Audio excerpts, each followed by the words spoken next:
এই দেখো দাদু এখানে বসে ঝুনঝুনি নাড়াচ্ছে, তার কারণ এইখানে নাতনি বসে দেখছে দাদুকে।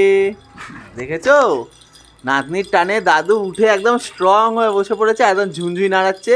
আর বাবা খুব চা খেতে ভালোবাসে, তাই জন্য তুলিকা ওখানে ফটাফট চা বানাচ্ছে। বাবা চা ভালোবাসো তো খেতে? বাবাকে বলেছিলাম চা না কফি, বাবা হচ্ছে কফি খাবে না, বাবা হচ্ছে চা প্রিয়। তাই এই যে তুলিকা ওখানে চা বানাচ্ছে সুন্দর করে, এটা আমিও পাবো তো। আর এদিকে দেখো না, নাতনিকে দেখো, এখানে দেখো দাদু ওখানে,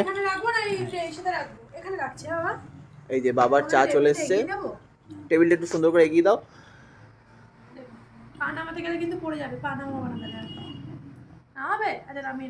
আচ্ছা পার, হ্যাঁ পার না, এবার টেবিলটা এগিয়ে দাও। হ্যাঁ বাবা পারবে, আমার ছোট তো না।